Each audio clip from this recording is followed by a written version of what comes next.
A continuación, el panel número 6, la gestión del talento, retos para la calidad del servicio civil.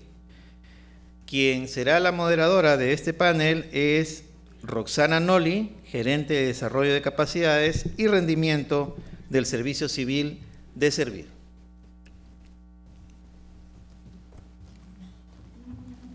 Gracias. Buenas noches con todos y con todas. Bueno, aprovecho la oportunidad para desearnos un feliz Día del Servidor Público.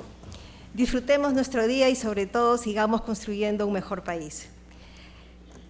La gestión del talento y retos de la calidad del servicio es nuestro tema y nuestro panel va a analizar los retos que deben enfrentar en la aplicación de la gestión del talento y del rendimiento para lograr una mejor calidad del servicio civil. Nuestro primer panelista no necesita mayor presentación, el señor Manuel Arenilla. Él es licenciado y doctor de las Ciencias Políticas y la Administración por la Universidad Complutense de Madrid, España. Ha sido director del ENAP, consejero del Desarrollo Autonómico y Administración Públicas del Gobierno de Rioja y actualmente es docente universitario en el área de Ciencias Políticas y de la Administración de la Universidad Rey de Juan Carlos. Demos un aplauso al señor Manuel Arenilla.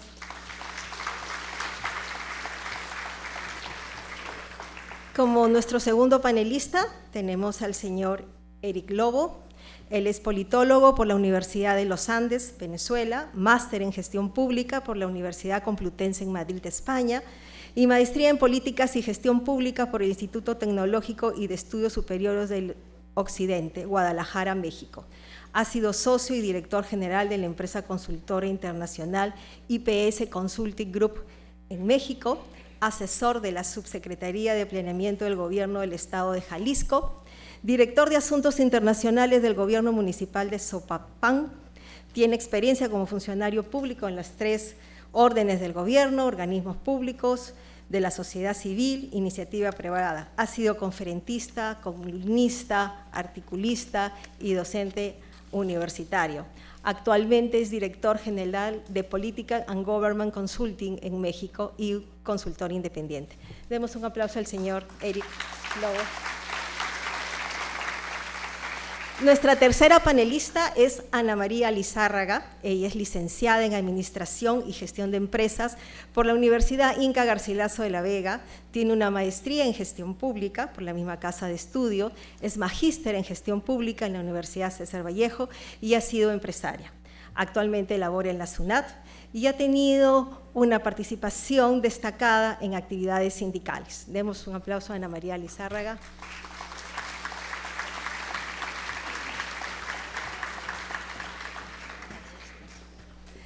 Y por último, no menos importante, nuestra cuarta ponencia es de Sato Tamashiro. Ella es, a ver, se me confundió la hoja.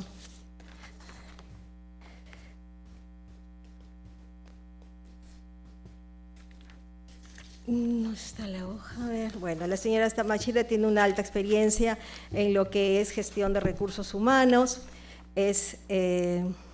ha sido consultora en muchas empresas muy renombradas. Demos un aplauso a la señora Sato Tamashiro.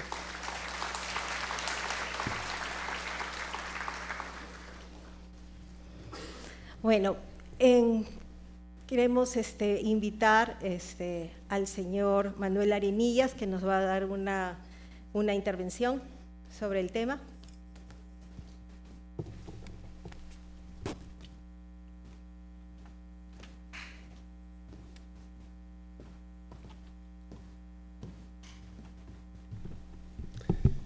Bien, buenas tardes de nuevo. La verdad que es que iba a decir, no sé ya qué contarles, ¿no? Pero sobre todo porque para mí son las 2:30 de la mañana todavía. Y la verdad es que aunque sé que Liliana Sao ha estado brillante entre cabezada y cabezada que ha dado en su intervención, deberíamos hablar del talento, ¿no? Es y de la gestión de ese talento. Algo les he comentado en la conferencia anterior, voy a ser lo más relajado porque no lo quiero sistematizar, ¿no? ¿Por qué nos preocupamos por el talento, ¿no? Evidentemente hemos hablado todos a lo largo de estos días de la necesidad de adaptarnos a los cambios permanentes. Esta es una de las razones. Otra de las cuestiones es que los principios por los que nos regimos, los referentes de actuación por los que entramos en la administración pública, aquello que nos enseñaron nuestros mayores, alguien ha dicho esta tarde, ¿no? Nuestros maestros, nuestras maestras, pues aquello era muy útil para guiarnos en un mundo que en una buena parte no ha existido. Sin embargo, yo les voy a contar algunas experiencias. Yo creo que es la manera que voy a poder salir del paso, ¿no? Porque ya estoy un poco agotado, ¿no? de contar algunas cosas que efectivamente yo he trabajado, he sistematizado, he mandado a investigar, he dirigido y me he preocupado, ¿no? Hace unos cuantos años, cuando yo era director del INAP, empezamos a darle vueltas, o yo empiezo a darle vueltas a las cosas sobre cuál es el principio del funcionamiento de la gestión pública. Y si es cierto, algunas premisas que nos damos como realmente aparecen, ¿no? En los medios, también lo ha expresado muy bien Liliana, desde esas creencias, pero también a veces desde la propia reflexión del mundo de la academia, ¿no? Por ejemplo, esto que acabo de decir, ¿no? Los valores que nos dieron nuestros maestros y maestras ya no valen, o ya no esos referentes de actuación. Y entonces, me puse a pensar, y estas cosas que aparece alguien por el despacho y aparece una persona de cierta edad que acaba de terminar una tesis doctoral y que era una filósofa metafísica, ¿no? Entonces, ahora ya no están de moda los filósofos metafísicos, pero hace unos 15 años aproximadamente los filósofos metafísicos se dedicaban a asesorar a los consejeros de los consejos de administración de las grandes empresas multinacionales, ¿no? ¿Y qué es lo que hacía esta gente? Esta gente lo que hacía era establecer cuáles son los marcos de referencia de actuación respecto a principios, valores y guías de actuación, fundamentalmente, ¿no?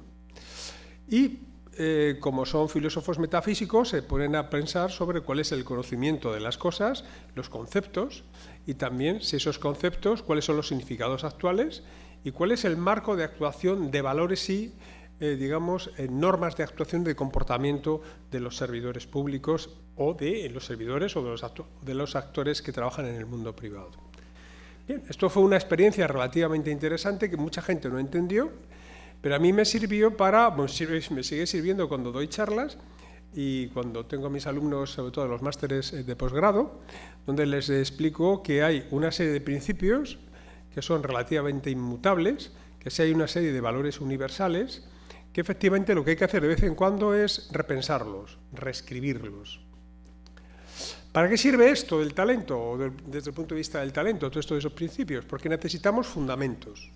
Necesitamos fundamentos. En un mundo tan cambiante como el que vivimos ahora, pues probablemente la tentación fundamental que tengamos es de tirarlo todo por la ventana, ¿no? Es decir, todo lo que hemos estudiado no sirve para nada, todo lo que nos han enseñado no sirve para nada, al fin y al cabo le das una tecla al ChatGPT y el ChatGPT te va a decir qué es lo que tienes que hacer. Ya hemos explicado que están sesgados y que son personas, pero como todos los libros también están sesgados, ¿eh? Las bibliotecas también están sesgadas. Yo estoy sesgado en lo que les estoy diciendo. Ustedes tienen un filtro de sesgo sobre lo que yo les estoy diciendo. No es nada nuevo. Y sin embargo seguimos necesitando principios, valores y creencias en las que nos movemos. Nos hace falta, por lo tanto, una reflexión profunda sobre cuál es la realidad del mundo actual y cómo nos debemos mover en este mundo. Y por lo tanto, cómo debemos comportarnos y conducirnos. Esta es la base del talento. Esta es la base de nuestra actuación pública.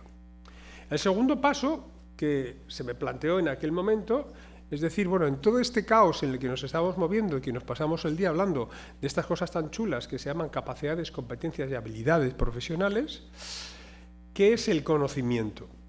Nos hemos hartado de decir que vivimos en la sociedad del conocimiento. Y nos hartamos de decir que vivimos en la sociedad del conocimiento, pero volvemos a preguntarles a los filósofos, ¿y el conocimiento qué es? Y entonces uno le pregunta a una filósofa que en aquella época tenía más de 70 años y te dice, el conocimiento, ya lo explicaron los griegos, tiene una forma de producirse y se produce de una manera determinada. Y no tiene ningún misterio. Es un procedimiento en el que, si se sigue una determinada metodología, es como se genera ese conocimiento. Y entonces, en el mundo de las organizaciones, ya verán cómo estoy hablando del talento realmente, dice, bueno, necesitamos muy pocas cosas.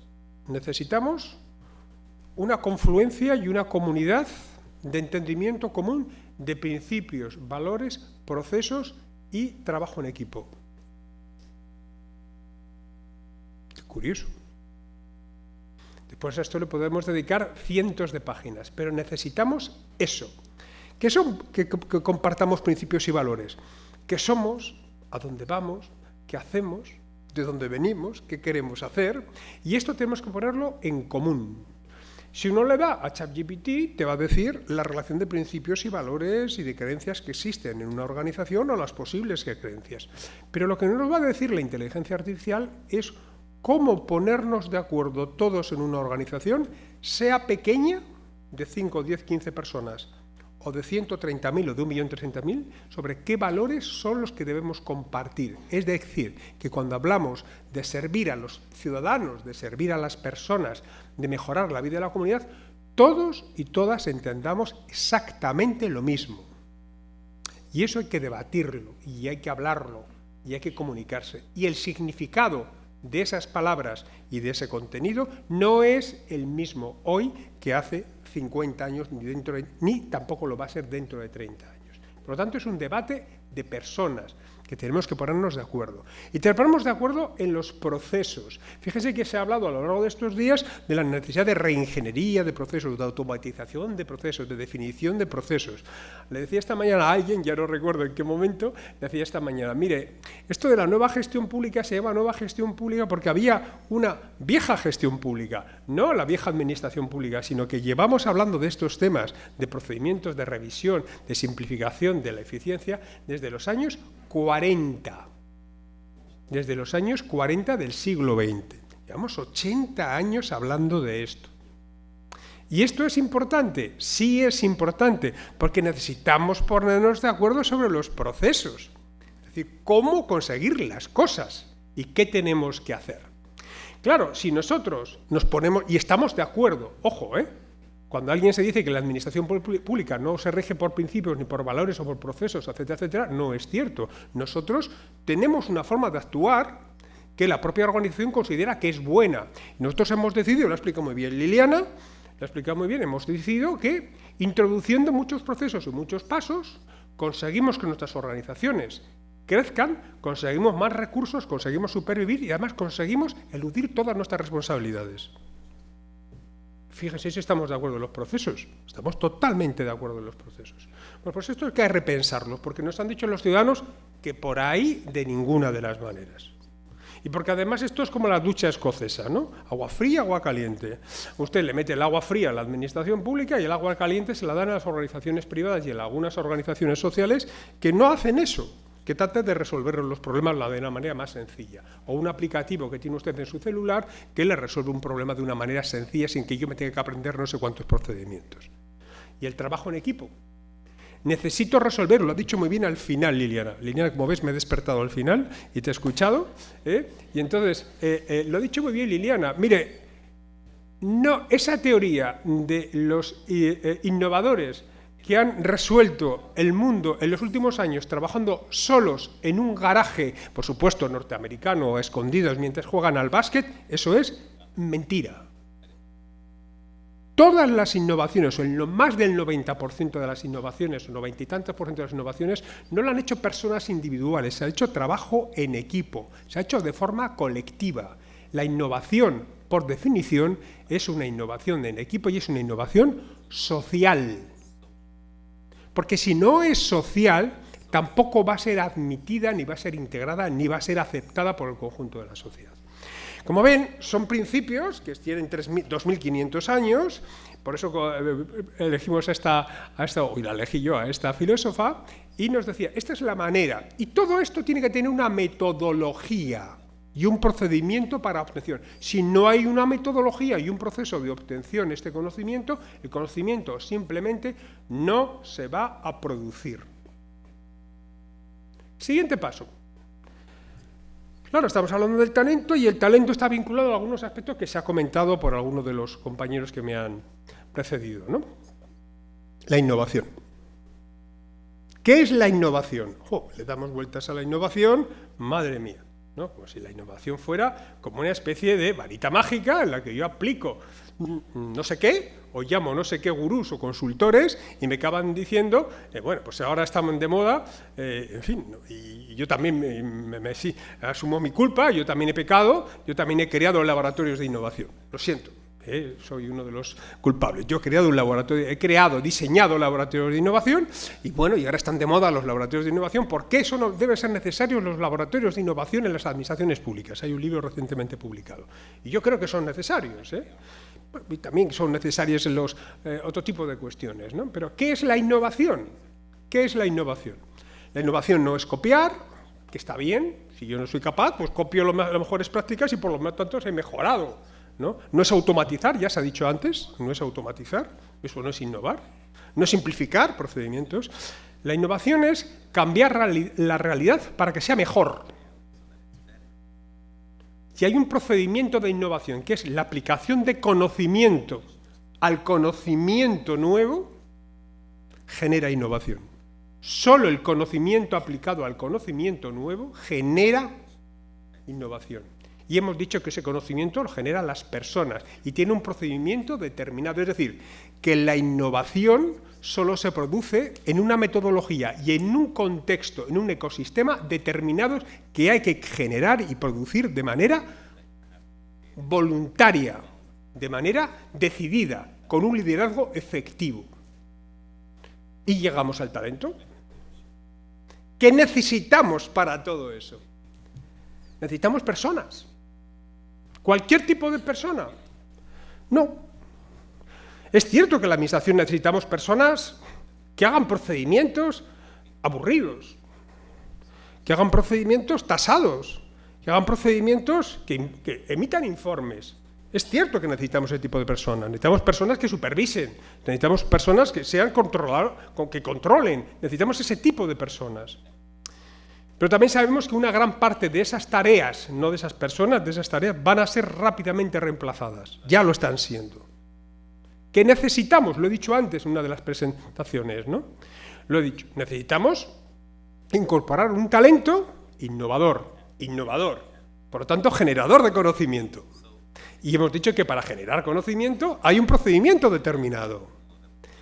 Y uno de los elementos fundamentales de esa generación de talento es que necesitamos un talento, y aquí ya entramos en algo que ya Jennifer al principio comentó de este congreso, ¿no? Volvemos a repetir ideas que ya se han dicho, pero bueno, estamos ya al final del segundo día y hay que volver a resumir, ¿no? ¿Qué necesitamos? Diversidad, inclusión, necesitamos trabajo en la que haya distintas perspectivas, distintas maneras de ver los objetos, distintas proyecciones, distintas luces sobre un mismo objeto que es poliédrico, que es la sociedad, que es perfecto, que está completamente cambiando. Antes el compañero anterior me decía, bueno, esto de la planificación estratégica, por supuesto que hay que hacerla, pero sabiendo que, bueno, que esto va a durar poco, tal como está el mundo, ¿no? Necesitamos esa forma distinta de ver el mundo. Necesitamos ojos distintos, ojos nuevos. Necesitamos personas, además, que no se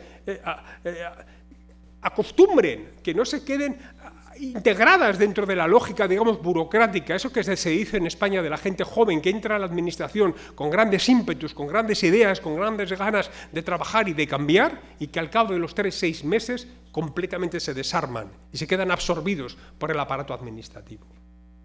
Entonces sabemos que esto sucede desde el punto, y por eso necesitamos ese talento diverso. Y eso tiene que ver, por tanto, con una sociedad que necesitamos que esté representada en la administración. Un talento y una forma de enfocar con distintas disciplinas la realidad en la que nos estamos moviendo. Resumo y acabo. Por lo tanto, nos encontramos, vamos al principio, a valores, a principios, a creencias, que tenemos que revisitar, que tenemos que redefinir, que tenemos que repriorizar y que en algunos casos tenemos que reinventar o incluir valores y principios nuevos y darles significados distintos.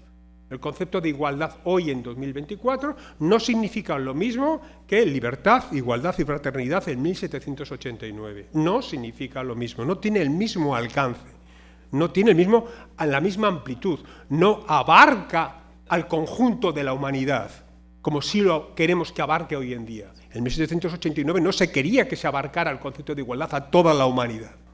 Desde luego no a las mujeres, no a determinados colectivos, no a los esclavos. No se quería eso. Era un concepto burgués, por lo tanto, muy limitado desde el punto de vista histórico.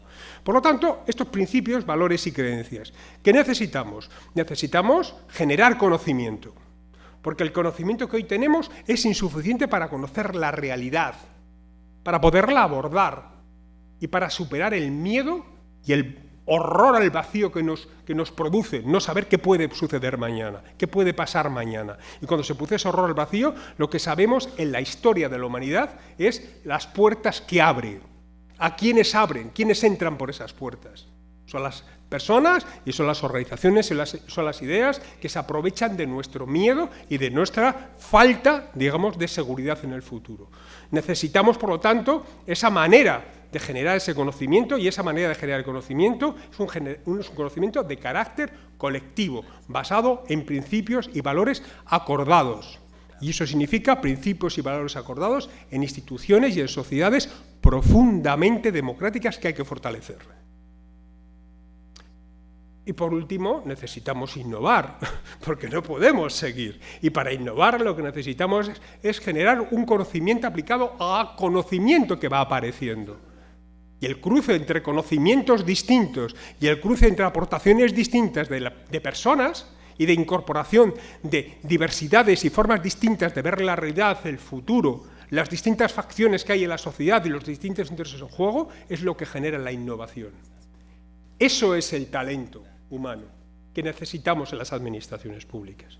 Si no incorporamos ese talento, no veremos la sociedad del futuro. Y lo que haremos es regalarles el presente y el futuro a aquellas personas que tienen unos intereses que no tienen por qué coincidir con el interés general y con el servicio público y con la forma que tenemos de entender el conjunto de la sociedad desde un punto de vista democrático. Muchas gracias.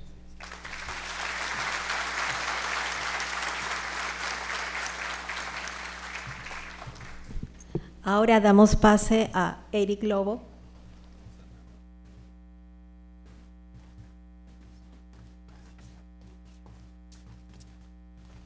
Muy buenas noches. El día de hoy voy a hablar un poco sobre lo que es la administración pública. Me voy a focalizar sobre la experiencia de México y sobre todo atendiendo el hecho de que hablar de gestión pública, hablar de lo que viene siendo calidad de la función pública y hablar de gerencia pública implica también hacer análisis comparado. Y el caso mexicano creo que puede dar buenas enseñanzas para el modelo peruano, que es un modelo que está en franco crecimiento y que considero que es valiosa la aportación que podamos hacer desde México.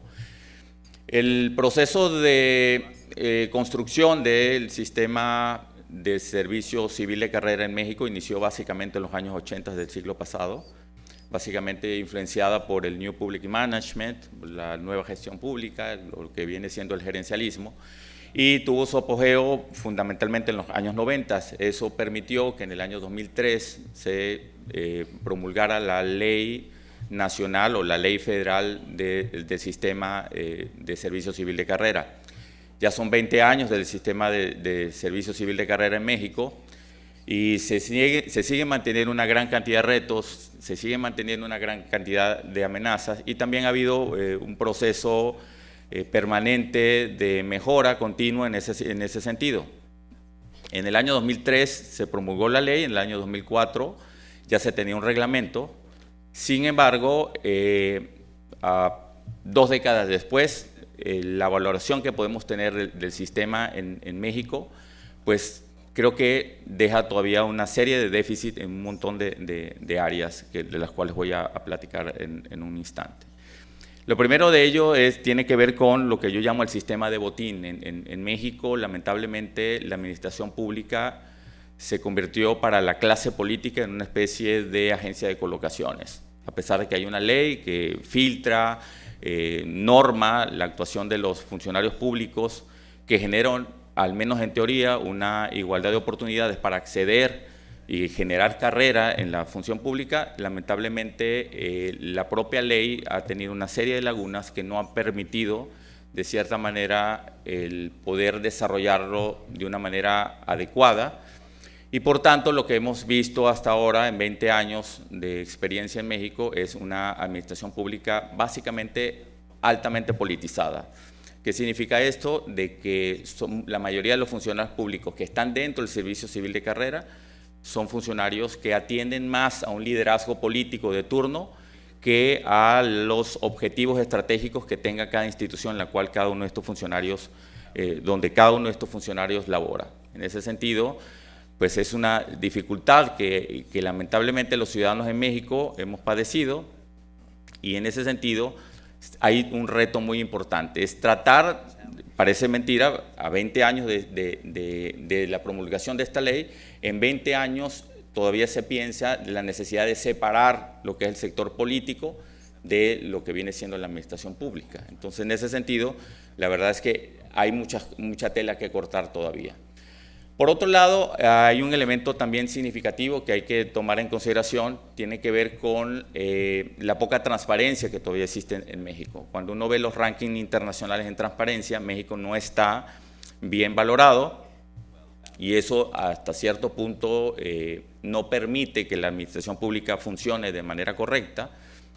En la administración de Felipe Calderón, que fue una administración que tuvo como vigencia 2006-2012, se hicieron grandes esfuerzos en materia de transparencia, pero que con el gobierno de Enrique Peña Nieto, en el periodo 2012-2018, se fue erosionando de manera significativa. En el año 2018 llega al gobierno el presidente Andrés Manuel López Obrador, y prácticamente la transparencia queda en una situación de estancamiento permanente. Lo que viene siendo los procesos de licitación prácticamente se hacen de manera directa. Cuando hay una ley muy específica que señala de que tiene que haber un concurso precisamente para determinar cuál es el que puede ofrecer los mejores servicios para cualquier tipo de situación que requiera el gobierno, sea una contratación de obra o una contratación que tiene que ver con servicios específicos. Hoy en día prácticamente el sistema de transparencia en México no funciona, y no funciona precisamente porque la propia ley tiene algunos elementos que el gobierno federal ha utilizado para evitar de que el ciudadano tenga acceso al recurso que se está utilizando y la manera como se está utilizando. Doy un ejemplo muy importante para México, el aeropuerto AIFA, que es uno de los aeropuertos más importantes en estos momentos de México, pues entró en una clasificación de seguridad nacional. ¿Qué significa esto? Que ningún ciudadano puede pedir información respecto a cuánto dinero se ha gastado en México en cuanto a la construcción de ese aeropuerto. Estamos hablando de un gasto verdaderamente significativo, muy importante, al igual que el famoso Tren Maya, un tren que ya se estima que el costo rebasa los 500,000 millones de pesos, que eso serían aproximadamente un poco más de 2.500 millones de dólares, y está también clasificado como de seguridad nacional. Eso es una situación bastante difícil es un reto difícil para poder hacer administración pública y para poder desarrollar un país. Y en ese sentido, la oposición en México ha tratado en lo posible, y también la clase intelectual ha tratado de fortalecer el diálogo con el gobierno en materia de transparencia. Sin embargo, el gobierno ha hecho caso omiso de esa situación. Otro elemento importante que está vigente en México y también es una especie de elemento que bloquea la posibilidad de hacer una buena administración pública, tiene que ver con el hecho de que las acciones que emprende la administración pública están focalizadas al tema electoral. ¿Qué significa esto? Significa que en vez de trabajar en objetivos estratégicos para el mejoramiento continuo de la administración pública, muchos de los funcionarios están trabajando en función de un tema estrictamente electoral. Desde el punto de vista electoral, sí ha beneficiado al gobierno el hecho de que también funcionarios públicos intervengan no solamente en campañas, sino que al propio tiempo trabajen directamente con personajes de la clase política. Frente a esta situación, que es una situación no muy halagadora para efectos de desarrollo de la administración pública, hablar de gestión de talento es un poco difícil en México en estos momentos, porque para hablar de gestión de talento implica cierto tipo de estabilidad que no se tiene en la administración pública mexicana. Y cuando hablamos de eso, eso implica de que para que exista gestión del talento, pues se tiene que tener, en principio, gente capacitada para actuar en la función pública. ¿Qué sucedió a partir del año 2019? Que el presidente de la República presionó para modificar la ley de remuneraciones, y en la nueva ley de remuneraciones se tipifica de que nadie puede ganar más que el presidente de la República. Se hizo una disminución del 50%.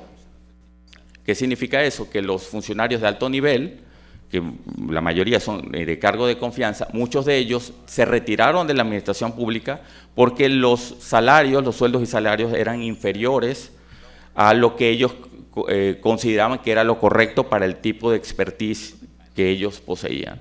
¿Qué significa? Que buena parte, no hay una estimación clara, pero prácticamente más del 30-40% de los funcionarios de alto nivel, altamente especializados durante años, no solamente formados en universidades en México, sino fuera de ellas, se salieron del sector público porque consideraban que lo que se les estaba pagando no era correcto. ¿Qué significó eso? Significó que con la nueva entrada de nuevos funcionarios se generó una curva de aprendizaje muy tardía que hicieron ineficiente la actuación del gobierno con una gran cantidad de errores que significó mucho gasto, mucha erogación, precisamente para subsanar dichos errores. En ese sentido, el gobierno mexicano, el actual gobierno mexicano ha tenido una serie de traspiés, una serie de dificultades para poder hacer, digamos, un gobierno que permita consolidar a los talentos y permita que los administradores públicos puedan tener una carrera prolongada y su conocimiento y experticia puedan servir precisamente para hacer gobiernos mucho más inteligentes. Y eso estoy hablando de la administración pública federal. Si estamos hablando de administración pública a nivel subnacional, es decir, estados y municipios, la situación es aún peor. La mayoría de los estados en México y municipios ni por asomo se acercan a lo que viene siendo un sistema de servicio civil de carrera. No existe. Lo que hay básicamente son incentivos para efectos de capacitación, cosa que sí va muy bien. Sin embargo, también tanto en estados como municipios se sigue manteniendo ese sistema de botín, donde los políticos deciden quién entra y quién sale de la administración pública. Entonces es muy normal ver en campañas como gente que trabaja muy fuerte en campañas políticas termina siendo directores de área, por ejemplo.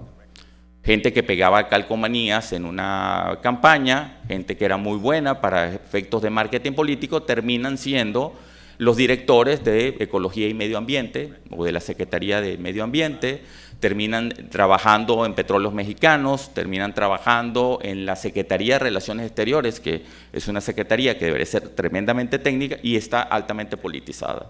¿Qué significa? Que los resultados que se tienen de esta administración, tanto federal como subnacional, sea estatal o municipal, son resultados relativamente buenos en algunos casos y mayoritariamente de tipo mediocre. Entonces, bajo esas circunstancias, hablar de ya pasaron 20 minutos, qué rápido. Hablar de gestión del talento en esas circunstancias reales, de realpolitik en la administración pública mexicana es bastante complejo. Y hoy en día, lamentablemente, la administración ha entrado en un proceso de involución. Se espera que con la nueva elección, que es este domingo, tanto si gana Claudia Sheinbaum o gana Xochitl Gálvez, se va a retomar el tema del servicio civil de carrera, que ya no estaba ni siquiera en agenda, dejó de estar en agenda apenas llegó el presidente López Obrador, y en ese sentido, básicamente, estamos como un estado de animación suspendida en relación a la posibilidad de ver un desarrollo real de lo que viene siendo la administración mexicana. Y en ese sentido, creo que una elección para el pueblo de Perú, es una lección para los administradores públicos peruanos, de que en el momento de que incidan en materia de modificación de leyes, reglas y procedimientos que tengan que ver con el servicio civil de carrera, tomen en consideración el caso mexicano de los errores que se han cometido, una ley que hace agua precisamente por lo impreciso que es, ¿sí? Una administración pública tremendamente permeada por el sector político, que ha generado estas circunstancias de las cuales he hablado, y en ese sentido es importante que lo tomen en consideración. Por eso que la política comparada, el análisis comparado de administraciones públicas es tremendamente importante, y es importante precisamente por el hecho de que ustedes pueden ver a través de experiencia de terceros lo que ustedes pueden dejar de hacer para evitar errores. Muchísimas gracias.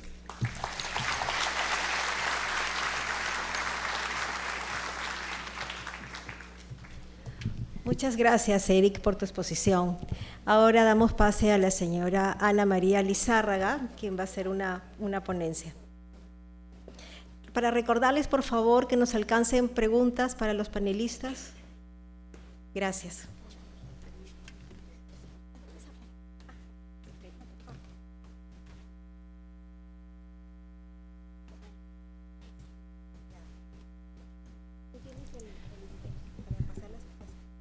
Sí, ya está prendida. Ya, pero la diapositiva. Muy buenas noches a todas y a todos. Para mí es un inmenso placer estar hoy día 29 de mayo, Día del Servidor y de la Servidora Pública, aquí frente a ustedes, frente a quienes tienen la gran responsabilidad de sacar adelante los servicios públicos que el país necesita. Por eso agradezco al presidente, al señor Guillermo Valdivieso, al director de la escuela, Dante Mendoza, por haberme invitado para ser parte de este congreso.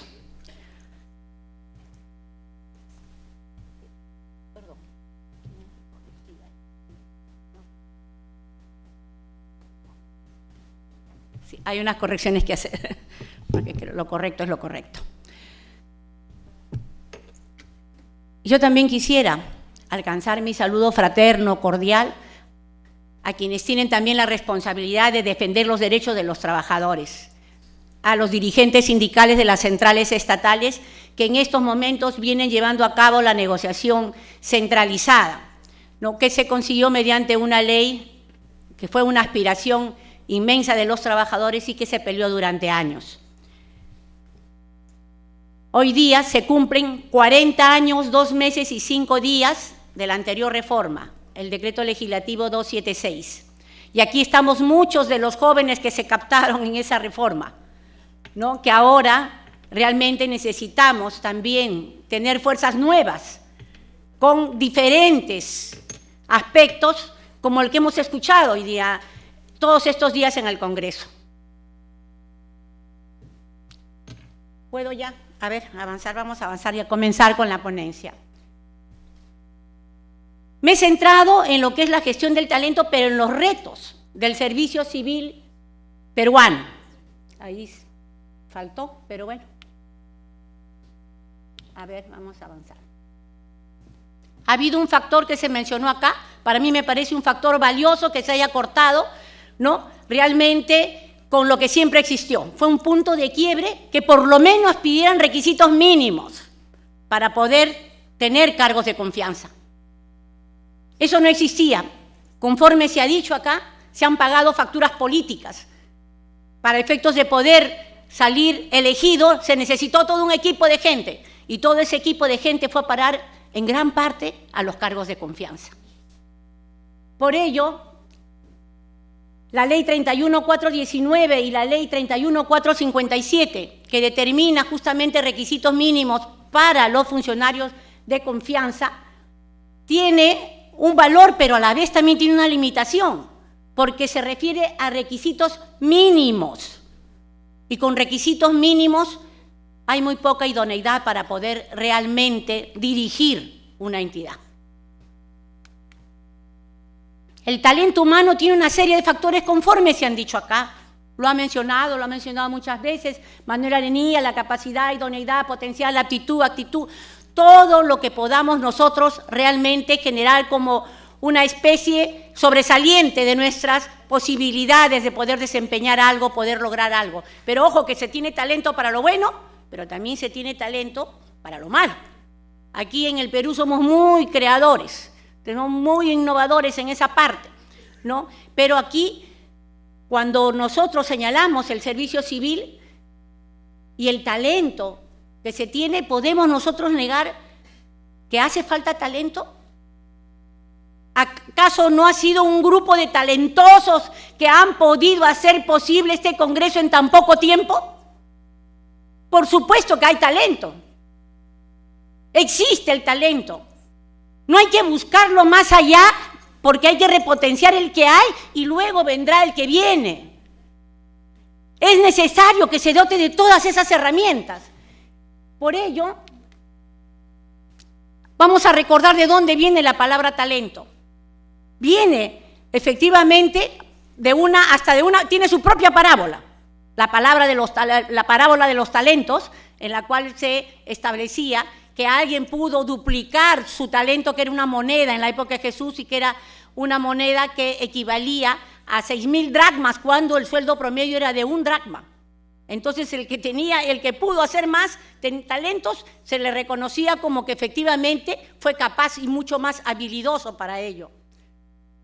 Eso cuenta la historia, pero al final de todo esto, ¿qué es lo que nos queremos preguntar? ¿El talento nace o se hace? En ciertas lecturas, y eso lo podemos encontrar en internet, es tan fácil ahora la búsqueda de información, me pareció interesante estas clasificaciones porque abarcan muchas otras particularidades del talento, ¿no? La habilidad intelectual general, la aptitud académica específica, pensamiento creativo productivo, habilidad para el liderazgo, artes visuales o de representación, habilidad psicomotriz, en fin. Esto fue hecho un poco para ver el talento en lo deportivo, pero creo que también se presta para todo lo que uno puede desempeñar en la función pública. Ese talento, ¿no?, requiere efectivamente también que lo dotemos, ¿no?, de competencias. Por eso es que el desarrollo de competencias, ¿no?, realmente es muy importante, y yo creo que Servir ha hecho una función fundamental desde que se creó la escuela. Ha capacitado, ¿no?, realmente ha fortalecido capacidades y todo, pero ojo que eso no es suficiente. No solamente es el hecho de poder capacitar y capacitar y capacitar. El desarrollo de competencias es importante y necesario, pero es la mitad de lo que necesitamos hacer en el servicio civil peruano para no desalentar a todas las trabajadoras y trabajadores que realmente no buscan hacer un servicio de calidad en el propio desempeño de su función. Aquí vemos, ¿no?, que optimizar el talento en cada institución. Esto es lo que nosotros buscamos. Sin embargo, para superar el nivel académico y para poder ver el potencial, necesitamos conocer qué talentos tenemos dentro de cada institución. Por ejemplo, nosotros sabemos cuánta gente juega ajedrez en la institución que le gusta, cuánta gente es deportista acérrima en la institución. ¿Tenemos una idea de eso? ¿Tenemos una idea de los científicos, como se llama realmente, que por hobby realizan esa labor? No tenemos la menor idea. No tenemos la menor idea quién pudo ganar algún premio, ¿no?, en literatura, algún premio en cualquier tipo de cosas en que se haya desempeñado. No la tenemos. Es importante generar esa información, es importante. Porque muchas veces podemos creer que alguien realmente está bien ubicado porque hace bien su labor, pero a lo mejor la podemos elevar mucho más si es que conociéramos los talentos que tiene. Y esto se puede hacer a través de un networking, ¿no?, dentro de la institución en la que podamos nosotros conocer, ¿no?, de qué forma está constituido ese capital humano, cuánto talento podemos tener ahí que no se ha visibilizado. Combinarlo con el desempeño de la función que necesitamos. Hay muchas cosas realmente por hacer porque capacidad para manejar información la tenemos ya. Por supuesto que hay formas de optimizar el talento, y voy a correr un poquito porque quiero detenerme en otros puntos que nos parece importantes. Estaba buscando la forma de poder ver cómo metemos en inbound a la ley del servicio civil, sobre todo la parte del sistema de carrera. Porque aquí lo que tenemos que buscar es qué le favorece personalmente, ¿no?, a la persona, el producto, que tiene que ver con ellos, o sea, qué bienestar le va a causar, qué impacto va a tener en ella, y la verdad que le faltan varias cosas también. Por eso también es muy positivo que se haya comprometido el presidente de Servir, señor Guillermo Valdivieso, doctor Valdivieso, a poder sentarse a conversar, porque si hay que cambiar algunas cosas, lo va a revisar. Y eso es bueno. Hay propuestas de las centrales, hay propuestas. Hay que revisarlas, hay que sentarse, ver, actualizarlas. Y hay que pedir lo que es justo, que se respeten los derechos conforme también lo han manifestado. Se va a respetar los derechos adquiridos. Por esa razón, consideramos también importante que el diálogo y la negociación colectiva realmente tengan fruto. No podemos tener una negociación colectiva, ¿no?, cuando solamente te dicen, efectivamente hay una pérdida de la capacidad adquisitiva de tanto, pero te puedo dar el 10% de eso. O sea, ya no negocio ganar, negocio cuánto pierdo. Entonces, hay que cambiar las cosas también. Por eso es que es importante que la gente se dé cuenta que ser servidor público es valioso, no solamente porque te sientes satisfecho de poder otorgar un servicio público de calidad, el poder atender a las personas, conforme también lo ha manifestado muy bien Liliana de Colombia. ¿No? ¿Qué satisfacción da que alguien te atienda y que por lo menos se vaya con el problema resuelto? La satisfacción es mutua. Y es por eso, miren ustedes, que también tenemos que reflexionar en ambos casos. En ambos casos, la representación de los trabajadores y también la representación del Poder Ejecutivo. Porque yo creo que si las cosas caen por su propio peso, no hay que tenerle miedo a eso de que va a costar un montón y todo, porque ojo que eso también tiene su respuesta y no es tanto así, tiene sus estudios, hay una propuesta y se sorprenderían de conocerla, pero no es el tema de hoy. Por eso es que hay que revisar. Hay que ver cómo nos sentamos a la mesa y con la capacidad y sin temor alguno de decir lo que corresponde. De decir lo que corresponde. No podemos tener diferentes voces. Unos piden el aumento del sueldo mínimo, que es para todo el sector privado y que es justo, ¿no? Pero en el sector público tenemos la unidad, la USP, tenemos también lo que es una remuneración mínima de sobrevivencia, y esto lo podemos ver cuando vemos el otro factor importante, que se le cercenó a Servir, que es la parte del reconocimiento y que es la parte remunerativa. No podemos generar valor en los talentos cuando la parte de la recompensa, la parte del reconocimiento no está en manos realmente de gente que puede atender esta situación. Lo tenía inicialmente Servir y luego se lo quitaron, lo maneja el MEF. Creo que hay que sentarse también con el MEF a poder negociar esas cosas. Veamos acá todas las ventajas que pueda tener el reconocimiento. Todas esas ventajas que creo que caen por su propio peso. Pero hay algo que a mí me cayó muy bien en la investigación, que viene a ser realmente al final del camino de la ruta del talento.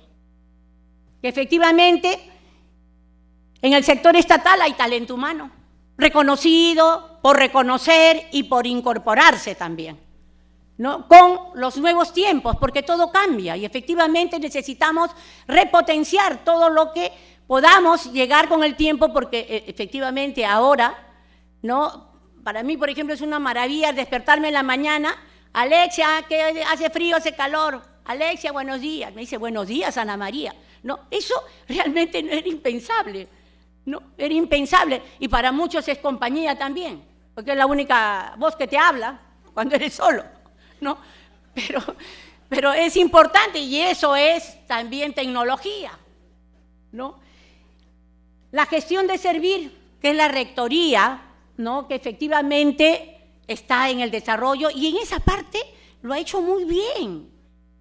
¿Quién no ha entrado a seguir un curso? Dígame a alguien que no haya entrado, que levante la mano el que no ha entrado a seguir un curso a la escuela. Todos han entrado, por lo visto, y me parece bien. La plataforma es buena, el contenido también, y con toda seguridad quien está como pez en el agua en la escuela por su capacidad, todo es Dante Mendoza, que la va a repotenciar definitivamente. Eso de que ahora vayamos hacia la opinión pública, hacia el público, que varias veces lo hemos manifestado cuando nos piden opinión, y las metiches siempre estamos ahí dando opinión, ¿no? Que sí, pues tiene que salir y todo. Creo que es importante, pero el reconocimiento es la consecuencia natural del valor de ese talento. Sin una remuneración justa, motivadora, sin un salario emocional, ¿a quién le interesa que le reconozcan el talento? Ya me están apurando.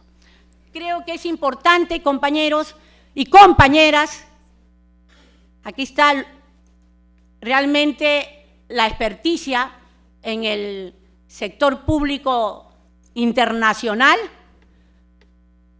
y creo que es necesario, ¿no?, poner realmente en la mesa toda la problemática de lo que sucede en el servicio civil peruano, pero fundamentalmente en el sistema de carrera. Y a veces confundimos la ley del servicio civil con el sistema de carrera que está en la ley del servicio civil. Y esa confusión a veces no nos permite mirar bien el objetivo, fijar bien el rumbo, establecer con toda claridad y objetividad las pautas de las cosas que queremos cambiar. Porque, ojo, también somos los usuarios de esos mismos servicios públicos que brindamos. Y el servicio civil de carrera no es el fin para dar unos servicios públicos de calidad, es el medio. Entonces tenemos que sentarnos, ¿no?, a conversar, que se tienen que sentar las centrales sindicales con realmente las autoridades para poder establecer con toda claridad qué es lo que necesitamos cambiar en ello. Miren esta escala, ahí está, tenemos una remuneración mínima de subsistencia, y el primer piso en toda escala marca realmente la progresividad para arriba. Tenemos una remuneración mínima de subsistencia, hay que revisar la parte impositiva. Es importante porque afecta realmente nuestros salarios. Esta es una opinión de la investigación que se ha hecho, que tiene sustento académico, tiene, como se llama realmente, sustento real, y tiene sus instrumentos para probar que esto es posible. Pero no es materia de esto, solamente era para que lo miren, nada más. Después lo conversaremos. Por ejemplo, hay algo que también tenemos que revisar todos.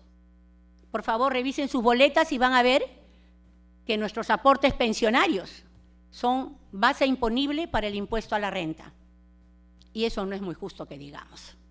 Hay muchísimas cosas que hay que revisar, hay propuestas desde las centrales de hace tiempo, revisen sus propuestas, actualícense, y miren, hay unas puertas abiertas, y lo ha dicho, lo han manifestado, claro, no saben el lío que se ha metido, pero tiene que cumplir su palabra el presidente para poder resolver los problemas de los trabajadores. Gracias.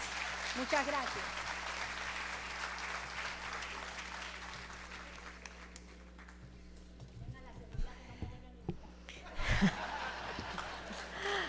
No, muchas gracias, Ana María. Muchas gracias. Bueno, ahora voy a presentar con información completa a la señora María del Pilar Tamashiro Sakuda. Ella es licenciada en Psicología por la Pontificia Universidad Católica del Perú. Tiene un diploma en Gestión Estratégica de Recursos Humanos por competencias. Actualmente es docente universitaria, labora en Sunmetrics y en Trexa. Es presidenta de la Junta Directiva de Sun Present y es directora de consultoría y socia principal de personas y organizaciones. Por favor, demos un aplauso a la señoría.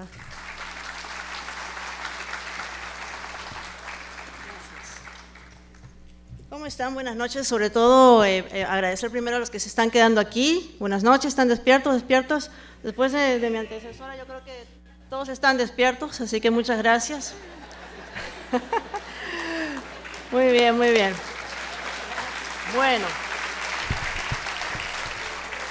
Bueno, agradecerles a ustedes este espacio, a mi querido Servir. Recuerdo que en el 2008 tuvimos el primer acercamiento y de hace ya 30 años que tengo una carrera profesional, pues siempre he trabajado muchísimo con el sector privado y el sector público por igual. Siento que de alguna manera donde estamos los humanos, pues hay retos más comunes que distintos, ¿no? Y les puedo decir que en este tiempo de trabajar con más de 600 organizaciones privadas en Latinoamérica y también con creo que casi todas las entidades públicas de alcance nacional en Perú y en conversaciones también con servicios civiles de la región, pues he podido ver que tenemos un mismo camino. La diferencia es el tiempo, el momento, o la velocidad, o la intención, ¿no? Recuerdo que en los años 90 se hablaba recién del liderazgo, que es diferente ser líder que un jefe, o se hablaba del servicio al cliente, como si fuera un gran descubrimiento, recién hace no mucho más de 30 años, y luego de la gestión por procesos, y luego del clima organizacional y de la cultura, y en esos momentos conversaba con personas de entidades públicas y nos decían, esto no es para mí, eso es para el privado, ¿no? Y hoy estamos en el mismo camino. Entonces, es un tema de mentalidad, es un tema de salir fuera de la caja, es un tema de ver posibilidades en lugar de obstáculos. Entonces, estamos en un momento de inflexión en nuestra historia con los temas digitales que nos han puesto un acento a todo el planeta, los temas de sostenibilidad de la misma manera, los objetivos de desarrollo sostenible han hecho que explote de pronto la mirada y el interés de todas las organizaciones, incluso privadas, en abrazar algunos pilares que probablemente no serán más comunes en la gestión pública, pero hoy, como se mencionaba, los temas de diversidad, por ejemplo, no son una parte de nuestro trabajo imperativo en adelante, ¿no? Y por otro lado, los temas de innovación. Para todo esto debemos decir que los cambios no solamente se dan en el mundo, en el entorno, en el ecosistema, se dan también en el humano. Hay en los últimos 2 años múltiples investigaciones que dicen que el humano, sobre todo post-pandemia, no es el mismo, y creo que todos lo sabemos. Somos capaces de sentirnos imperfectos, que somos vulnerables, hemos sentido el dolor y la tristeza intensamente, pero psicológicamente eso nos permite también sentir con más intensidad el orgullo, la alegría, el compromiso, los propósitos, los sueños, ¿no? Nos hemos expandido en nuestras capacidades y estamos descubriendo que siempre hemos tenido un capital que seguramente no hemos puesto en valor en nuestro trabajo, donde pasamos 12 horas diarias, 5 o 6 días por semana. Lo comentaba nuestra compañera, no solamente somos un perfil del puesto, no somos solamente grados y títulos y años de experiencia, somos personas que tenemos sueños, valores, miedos, aspiraciones, hobbies, intereses, ¿no? Imagínense conocer todo eso, cuánto más se podría dinamizar las posibilidades, no solamente de la experiencia de las personas en el trabajo, una mejor vivencia, sino también en nuestros resultados.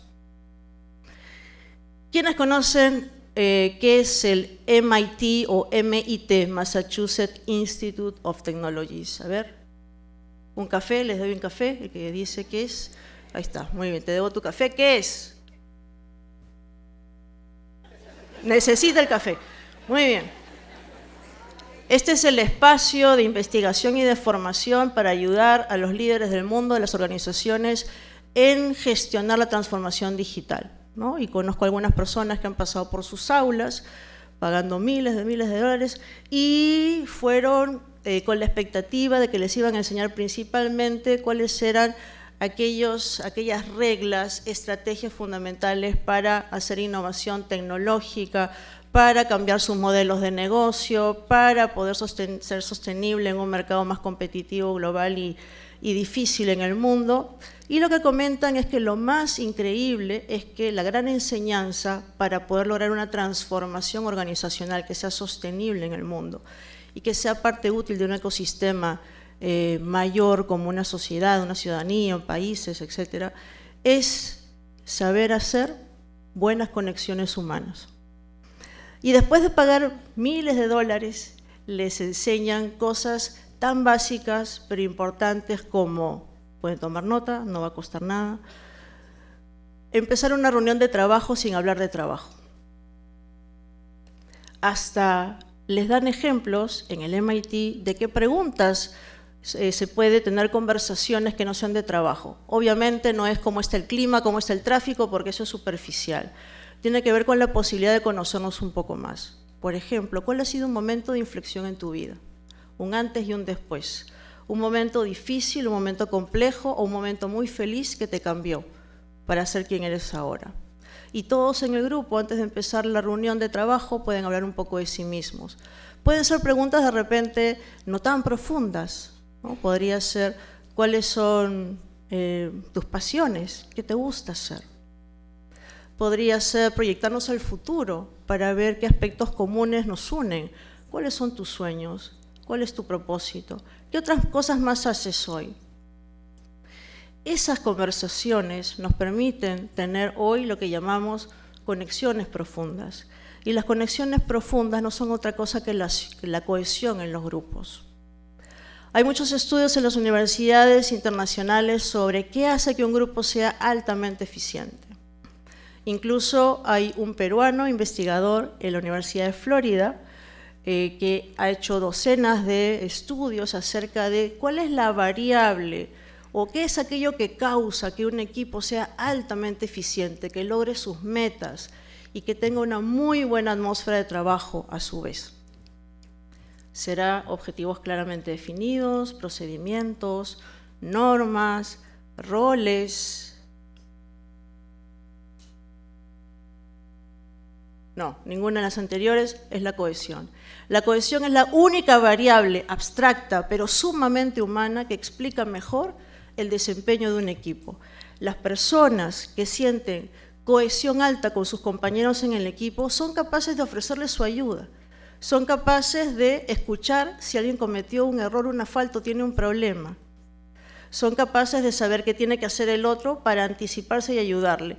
Ejemplos de equipo de alto rendimiento: algunas fuerzas armadas de algunos países, el cuerpo de bomberos de algunas ciudades del primer mundo, como se les llama, donde solamente con señas saben que corren riesgo y que pueden correr a salvarle la vida. Eso es posible solamente si existe cohesión.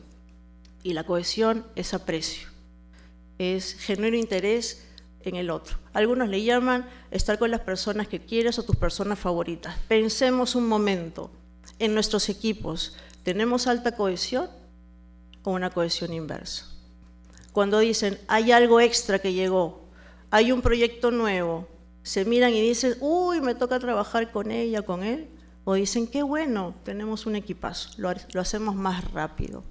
Entonces, para ir a la velocidad del mundo, porque el mundo se ha acelerado obviamente, necesitamos que las personas tengan esa versatilidad y una buena experiencia en el trabajo. Eso quiere decir que sientan seguridad psicológica, es decir, que puedan ser capaces de decir, me he equivocado aquí, pienso que podría haber una solución, o no se me ocurre nada. ¿A ti qué se te ocurre? ¿O qué te parece? Tengo esta idea para mejorar. Cuando no existe ese espacio de seguridad psicológica, probablemente siempre estemos en el statu quo. No existe la innovación. Entonces, primero es un tema de mindset, de forma de pensar. ¿Vamos a estar en la catarsis o en la catálisis? ¿Vamos a estar en la queja o en buscar oportunidades? Se habla también de que ya no es solamente necesario tener una mentalidad flexible. ¿Quién tiene mentalidad flexible acá? Muy bien. ¿Quién más? ¿Nadie más? Perfecto. Bueno, no es suficiente. Hay que tener ahora lo que se llama una mente líquida, ¿no? Flexible, que nos lleva a pensar en un elástico, ¿no? Flexible. O en una regla, ¿no? Que queremos como torcer, a ver hasta dónde da. Pero ¿qué pasa con esas metáforas de flexibilidad? ¿Qué pasa con esa liga si la estiramos? ¿Qué pasa con esa regla? Se rompe. o esta inercia de volver a su estado natural, como resistencia. Entonces ha habido una metáfora de que el cambio nos lleva siempre a una resistencia, pero hay que ser flexibles, adaptables, pero siempre tenemos estas ganas de, o esta sensación de volver al pasado. Por tanto, ya no es suficiente tener una capacidad de ser flexibles o adaptables en ese sentido, sino tener una mente líquida, tan maleable como cuando transcurre el agua de un río, ¿no? Que puede tomar cauces distintos, que no tiene parámetros, que se siente libre, fluido, y que puede ser también oportunista frente a los obstáculos que se le presente. Imaginen su mente así. Cuán abierta puede estar para el conocimiento. Cuán lejos puede salir de la caja. No basta salir fuera de la caja, sino lejos de la caja, para innovar y para escuchar ideas y no decir, no se puede, aquí no tenemos presupuesto. Siempre hay posibilidades. Y entonces, lo primero es el mindset o la mentalidad de lo posible. Mente líquida, de crecimiento, algunos le llaman la psicología del éxito. Abrazar los cambios como una oportunidad que siempre trae oportunidades, todo cambio lo es así. Segundo aspecto, los marcos de trabajo, los frameworks, los marcos de trabajo. Hemos tenido una tradición de procesos y positivista en términos de investigación. Hemos buscado siempre, como nos piden en las universidades, cuando hay tesis, y todos sufren, ¿no? Algunos están haciendo aquí su tesis, nos piden modelos, ¿no? Modelos validados, soleados y sacramentados, probados, adaptados, etc. Bueno, esa es una forma de investigación que es interesante, sobre todo cuando queremos probar hipótesis. La investigación hoy en gestión humana no es descriptiva o explicativa, que para eso sí necesitamos hipótesis, sino que es exploratoria. Lo que queremos es descubrir, es sorprendernos. Y el marco que tenemos hoy, un minuto, ¿de verdad? Y los marcos que tenemos hoy son más bien de diseño centrado en el humano. Tomen nota, por favor, porque hay muchas cosas que ustedes son curiosos, están aquí para aprender. Entonces hay que aprender de mindset, o growth mindset, o liquid minds, mentes líquidas, mentalidades de crecimiento. Hay que aprender de marcos de trabajo, y ahí tenemos Human-Centered Design, o diseño centrado en el humano, en donde cualquier cosa que vayamos a hacer, una nueva forma de estudiar el clima, una nueva forma de medir gestión del rendimiento, tiene que estar centrado en el usuario. Y no solamente en que le guste, sino que cumplamos un propósito, que siente que es respetado, que siente que crece, que se siente más empoderado, que siente que su talento se pone en valor, que es reconocido, etc. Así como en el mundo de los productos y servicios, hoy a las empresas, a ninguna se le ocurre sacar un nuevo producto o servicio sin co-crearlo con el usuario, sin hablar con el usuario, igual con respecto a nuestros usuarios internos, colaboradores, trabajadores, recursos humanos. Entonces, antes que hablar de las personas, hay que hablar con las personas. Entonces, probablemente pasemos de modelos, estudios, donde un modelo es como una ventana que nos dice, por esta ventana ves más nítido la realidad, ves más la realidad, pero sigue siendo una ventana. Los estudios exploratorios nos llevan a quitar no solo la ventana, sino la pared, y nos acercan mucho más a nuestros usuarios. Por lo tanto, los métodos cualitativos de observación participante, de entrevista empática, de focus group, se han puesto en valor. Vamos a hacer encuestas siempre, pero después del cualitativo que nos permite recoger las verdades humanas y sobre eso construir herramientas de métricas para obviamente extrapolar resultados cuando tenemos sobre todo oficinas disgregadas geográficamente. Luego tenemos dentro de los marcos de trabajo la agilidad, y ya se ha hablado de eso, y la agilidad no es hacer las cosas rápido, ni hacer las cosas muy modernas, sino que principalmente es centrarse en el usuario, hacer las cosas de una manera más sencilla, y tomen nota de eso porque a veces dicen vamos a innovar y lo que resulta después es algo más complicado y más caro. Toda innovación hoy tiene que ser ágil. ¿Qué es ágil? 1, centrado en el usuario. 2, con menos presupuesto. 3, con más alcance. 4, con más calidad. Y 5, además sintiéndonos mejor haciéndolo de esta otra manera. ¿Cómo se puede lograr eso? Primero salir de la catarsis y pasar a la catálisis, haciendo las cosas de una manera distinta y usando sabiamente la tecnología o el nuevo conocimiento que hoy tenemos tantos. Ya se pasó el minuto, muchísimas gracias y con gusto podemos tener algunas preguntas.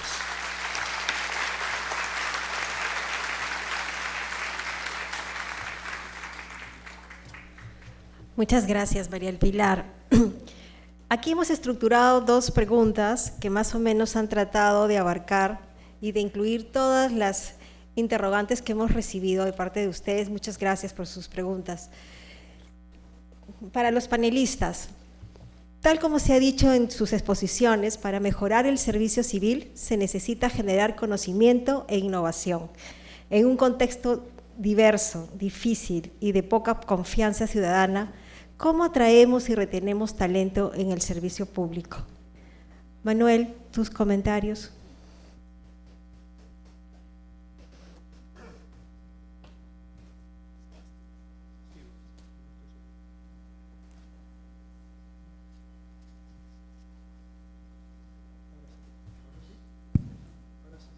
¿Sí? Sí. Bueno, bueno, el entorno no es muy favorable, desde luego. Eso es la realidad. Cuando uno va cumpliendo años, uno se encuentra con distintas, y es profesor universitario, se encuentra con distintas generaciones de gente a las que da clase. Y en mi caso, pues como he entrado y salido de la administración y de la universidad varias veces en mi vida, cada vez que he entrado, a veces ha sido 8 años después, me he encontrado con una generación nueva de gente joven, ¿no? Y entonces casi siempre se encuentra uno con esa contestación un poco soberbia, y los que tenemos hijos de distintas edades, pues esa soberbia de los adolescentes o la soberbia de los que tienen 20 años, que es más o menos aquello que te dicen, tú lo tuviste más fácil, ¿no? Y yo a veces pienso, digo, yo más fácil no lo sé, no lo tengo muy claro. Ahora sí que es difícil entrar en la administración, ahora sí que el entorno es más complicado. Bueno, vamos a ver. El entorno siempre es difícil en cada momento. Tenemos tendencia, lógicamente, y además esto es como cuando uno habla de la climatología, ¿no? Uno piensa que este es el año más seco, el año que más ha llovido, el año que más calor hace, o el año que más viento hay, o el año que más nieva, o el año que lo que sea, hasta que te encuentras con la realidad estadística y te dice lo que te dice. ¿A qué viene todo esto? Bueno, que cada momento de la historia y cada momento en el que hemos vivido tiene sus circunstancias, y de todas ellas hemos salido. Es cierto que no es un buen momento para atraer talento público en la administración pública, pero sí es un momento muy bueno, y yo lo he visto en distintos sitios, lo estoy viendo en este congreso, y lo he visto en mi país, porque también estoy metido en procesos de reforma en la administración española, y también estoy trabajando para otro país latinoamericano en estos mismos momentos. Siempre es un buen momento para pensar qué no estamos haciendo bien, y que sí es una coyuntura favorable para repensar lo que estamos haciendo. Es un buen momento para hacerlo. Por lo tanto, sí es un buen momento para el cambio. Y es un buen momento para arriesgarse a hacer cambios. Necesitamos arriesgarnos. Ya sé que eso tiene un coste enorme en el mundo público, especialmente en el mundo político, en las circunstancias en las que nos estamos moviendo. Y muchas veces no vamos a contar con el apoyo superior, ¿no? Porque esto, y del liderazgo político, y esto es así, ¿no? Pero ha sucedido en muchos momentos de nuestras historias, de nuestros países, siempre ha sido así. Entonces, tenemos que, es cierto que no se puede hacer todo a la vez, pero sí que tenemos herramientas, que lo han comentado las compañeras antes, tenemos herramientas y tenemos experiencia vital y también comparada, también lo estaba explicando el compañero en México, sabemos buenas prácticas y malas prácticas, sabemos que podemos hacer proyectos pilotos, sabemos que podemos hacer ahora los enfoques de sandbox, o podemos hacer gemelos digitales, o tenemos un montón de laboratorios de innovación, podemos hacer muchas cosas. En esas cosas podemos descubrir nuevas maneras de salir de la situación de impasse. Lo que no podemos hacer es conformarnos con la realidad que estamos viviendo. Eso no se puede hacer, porque eso solo significa retroceso. Lo que sí que podemos hacer, y eso siempre está, es dar ejemplo. Y el ejemplo en situaciones críticas es precisamente lo que permite que sea atractivo precisamente el servicio público. de ese ejemplo que damos a nuestros hijos, a nuestros jóvenes, a nuestros alumnos. A mí este año he tenido un grupo muy especial en la universidad y me ha emocionado, me ha hecho, además tampoco sé por qué, pero cuando me dice una alumna, me dice un estudiante, me dice, es que usted cuando explica se lo cree, ¿no? Y yo me quedo, digo, claro, digo, sí, es que el día que deje de creérmelo, me voy. ¿Qué hago aquí? ¿Qué aburrimiento? Bueno, pues eso es que tenemos que creernos lo que hacemos. Si nosotros nos creemos lo que hacemos, lo transmitimos. Si lo transmitimos, generamos ilusión y atraemos a las personas. Y les diremos, no es el mejor momento del mundo para ser servidor público. Pero ¿cuándo lo es? ¿Cuándo lo es? Nunca es el buen momento. Nunca es la época de las vacas gordas, siempre tenemos problemas. Y cuando son las vacas gordas, pues efectivamente entonces la gente no quiere entrar a la administración. Y cuando son las vacas flacas, pues tampoco, porque no damos ejemplo. Y es una situación crítica. Entonces yo creo que sí que hay que transmitir que hay un servicio a la sociedad que es indisponible para otras organizaciones privadas o sociales, que es el servicio público, y que ese servicio es absolutamente necesario. Y depende de nosotros, de una manera individual, precisamente el que sea atractivo, el que genere esa ilusión, que ayudaría mucho, como yo digo a veces en términos bélicos, que tuviésemos cobertura aérea, ¿no?, por encima, ¿no? Ayudaría mucho, que es mucho más difícil hacer la guerra de trincheras y estar cavando todo el día. Sabemos que es así. Que sabemos que sería mucho más fácil. A veces no acompaña. Y después otra cuestión, se lo decía el otro día, bueno, no voy a decir a quién, pero una responsable importante de mi país. Esto es una guerra, pues volviendo al ejemplo de las trincheras en la Primera Guerra Mundial, esto es una guerra de trincheras. Esto es un pasito, otro pasito. Y desde luego, como ha dicho muy bien el compañero, ningún paso atrás. Esto sí que no. Cuando hay que dar un paso atrás, hay que ponerse firmes, pero muy firmes, porque sabemos a qué conduce. Que conduce en países en los que se está produciendo retrocesos en el servicio público profesional, lo que conduce es a la pérdida de democracia, a la pérdida de neutralidad, a la pérdida de derechos de las personas. Y ese es uno de los grandes errores. Pensamos que nosotros nos dedicamos a gestionar cuestiones menudas. Nosotros, vuelvo a insistir, lo he dicho en este congreso 20 veces, nosotros somos los que garantizamos los derechos de las personas. Es nuestra tarea, es nuestro honor, es nuestro orgullo. Esto lo tenemos que transmitir y, por lo tanto, ni un paso atrás, pero ni uno. Y, desde luego, y pasitos adelante, pasitos que son pequeñas conquistas. Y si uno ve la historia de cada uno... Yo he seguido la historia de Perú en el servicio civil en los últimos 12, 14 años. Y, hombre, cuando veo estas amenazas, pues me pongo triste, me enfado. Y cuando, al revés, cuando he visto los avances que se han producido en los últimos, al principio de 15 años para aquí, yo lo he comentado, digo, va bien, esto funciona bien. Esto es una imagen que se produce al resto. Pero esto no es porque haya una persona, que lo es, siempre son personas las que lo lideran. Son cada uno los servidores y servidoras públicas que hay en esta sala y los miles que hay en el resto del país, los que se lo creen o dejan de creérselo. Y después una cuestión importante, que últimamente estoy como muy humanista, ¿no? Tenemos que escuchar al contrario, ¿vale? Tenemos que escuchar al contrario. Tenemos que decir, además de ir con pequeñas conquistas, tenemos, y de no marcha atrás, ya lo he dicho, tenemos que pensar, aquellas personas que estaban ahí fuera manifestándose contra lo que está aquí, alguna razón tienen, ¿vale? Hay que pensar que el contrario, el que se opone a nosotros, alguna razón tienen. ¿Por qué lo hacen? ¿Por miedo? Hay que hablar, hay que llegar a puntos de acuerdo.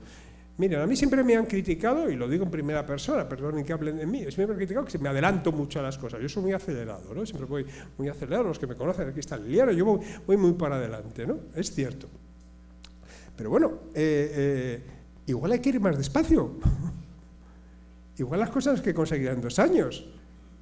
Igual es cierto que llevo razón, pero igual no llevo razón en el tiempo que he dicho. Igual llevo razón dentro de 2 años más o de 4 años más. Porque no todas las personas son capaces de asimilar los cambios. Ni tienen por qué hacerlo.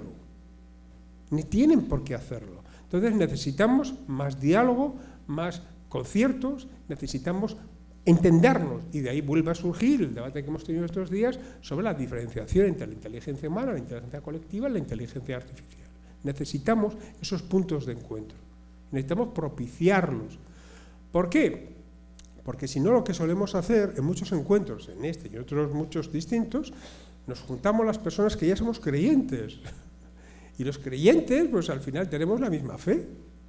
Y necesitamos puntos de vista distintos y llegar a puntos de encuentro. Necesitamos intermediarios, necesitamos gente que nos acerquen a posiciones distintas, porque si no, no vamos a poder avanzar. Si no, simplemente vamos a tener posiciones encontradas, como desgraciadamente vemos en nuestro país en las posiciones políticas.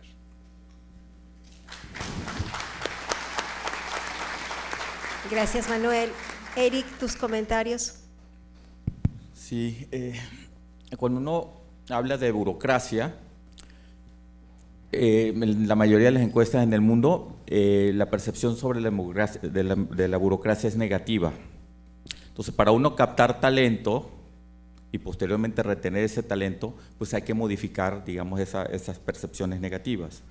Y eso ha sido un problema enorme, no solamente en México, posiblemente en Perú y en el resto del mundo. Hay nuevas generaciones muy bien formadas. Tú ahorita señalabas la formación y digamos, la base educativa del MIT, universidades de prestigio también como Harvard, como Chicago, tienen modelos educativos muy potentes en cuestión de administración pública, gente que es graduada en esas universidades. Cuando de repente se le dice, oye, ¿por qué no entras a la función pública? Creo que la mayoría se la piensa mucho. Cuando uno habla de la administración privada, pues la gente dice, pues vamos a ver de qué se trata, ¿no? Entonces yo creo que ahí necesitamos más liderazgos de tipo transformador. Liderazgos que entiendan que hay un estado de cosas, una percepción de muchas situaciones que hay que modificar lo antes posible para poder captar lo mejor que hay, sobre todo en las nuevas generaciones, ¿no? Gente altamente especializada. Y sobre todo estas nuevas generaciones, creo que es la generación en la historia de la humanidad mejor formada, jóvenes con 27, 28 años, ya con doctorado, con todas las ganas de salir adelante. Sin embargo, cuando le dicen, oye, ¿por qué no entras al servicio público? No, fíjate que es mucha corrupción y la verdad es que a mí no me gusta mucho el tema partidista. No, pero no es un tema partidista, vas a servir a la comunidad, puedes con tus conocimientos, puedes mejorar la calidad de los servicios públicos con nuevos modelos, nuevas herramientas, nuevos procesos, adelante, no me la voy a pensar. Entonces yo sí creo que los que están en estos momentos dentro de la administración pública tienen que tratar de modificar las circunstancias. Sé que no es sencillo, son temas muy estructurales que rebasan lo que uno en lo particular puede hacer, pero en ese sentido yo sí soy de la idea de que hay que empezar a transformar la burocracia. Y hay una serie de herramientas que pueden servir para esa gran transformación. Una de esas herramientas tiene que ver con la tecnología. Hoy en día somos capaces de hacer cosas impresionantes con la inteligencia artificial. Ya uno de las personas que me antecedió lo señaló de manera clara. Tenemos el Internet, que ya tiene muchísimo tiempo, es de acceso prácticamente para la mayoría de nosotros. Entonces, hay una serie de herramientas que ya pueden simplificar procesos, acciones, y esa idea de la burocracia como algo lento, que implica demasiada paciencia, que te atiendan, que tienes que hablar con 2, 3 subalternos antes de que tomen una decisión, y esa decisión puede ser positiva o negativa para cualquier trámite de una expedición de una acta de nacimiento, lo que sea. En la medida en que esa tecnología, la administración pública se apropie de dicha tecnología y facilite los procesos y la gente quede contenta y haya ese nivel alto de satisfacción en materia de calidad de servicios públicos, ese concepto negativo que tiene la gente de lo que es la burocracia va a modificarse, y muy probablemente en un futuro cercano, cuando alguien le diga que viene graduado de universidades de prestigio, tanto en el Perú, hay universidades muy potentes en Sudamérica y obviamente las universidades de alto calibre que existen en el mundo, cuando le digan de nueva cuenta, oye, ¿quieres entrar a la burocracia? Es muy probable que de repente diga, ¿sabes qué? Sí le apuesto porque veo que hay cambios importantes. En ese sentido, para captar ese talento, pues se requiere una serie de condiciones, y los que están acá adentro, en la administración pública, en este caso del Perú, en la medida que hagan esas transformaciones internas y la gente perciba de que todo esté mejorando, estas nuevas generaciones posiblemente van a querer incorporarse a la administración pública y con todo su conocimiento, pues mejorar de manera sustantiva lo que vendría siendo, en este caso, el sistema, la administración y la prestación de servicios públicos.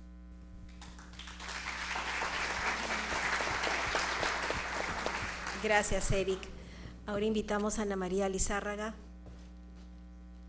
Bueno, la verdad que sumándome a lo manifestado por colegas, es importante poder dotar a la administración pública, al sector público, ¿no?, del interés, que pueda captar el interés de jóvenes profesionales, ¿no?, de técnicos que pudieran realmente sentir que van a hacer un trabajo muy positivo, pueden mejorar, porque esas son las ansias de los jóvenes siempre, ¿no? Cambiar las cosas para mejor, ¿no? Yo lo haría así, yo lo haría así, y más aún, tienen las herramientas que nosotros no teníamos hace 40 años, cuando comenzó la anterior reforma, ¿no? Ahora el mundo ha cambiado, pero sí considero que es para mejor de los que están ahora, tienen mayores facilidades que las que nosotros teníamos, ¿no? Para hacer una tesis, por ejemplo, para hacer tu tesis te dotas de todas las facilidades para poder investigar.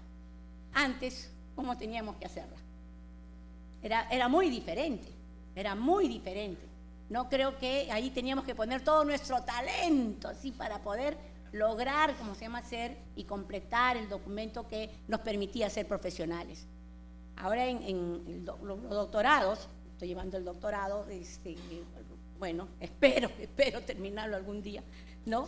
Es que es muy difícil, pues, es que tenemos que comprender a veces que uno centrar, por ejemplo, la investigación en la parte de remuneraciones es un tema que a mí me apasiona, porque también pues, ustedes ven que la parte impositiva realmente maneja el sentido de lo que vendría a ser la equidad, la igualdad. Los invito a que investiguen esa parte y creo que pueden salir muchísimas tesis a través de ese mecanismo impositivo en las remuneraciones, porque las remuneraciones son las que permiten que haya consumidores sostenibles en el tiempo, porque consumidores somos las 24 horas, los 7 días de la semana, los 12 meses del año, ¿no? Entonces, de ahí tiene un efecto, pero es materia de otro tema porque es muy largo. Sin embargo, yo sí considero que la reforma del servicio civil dada en el Perú, la que nosotros venimos ahorita se supone transitando, ha cumplido 10 años.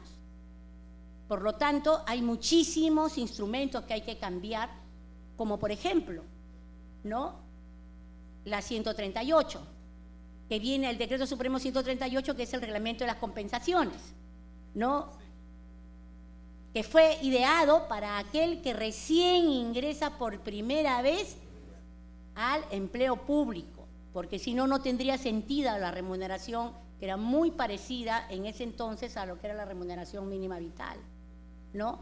Entonces, creo yo que hay que ver que el elemento remunerativo también es fundamental, es el reconocimiento al talento, a ese talento que buscamos, ¿no? Porque exigimos muchísimas veces que se tenga un nivel para poder acceder a los puestos de dirección, a los mejores puestos, pero luego tengo que ir a pedirle al técnico que gana la tercera parte de lo que gano yo como director, ¿no?, para que me enseñe.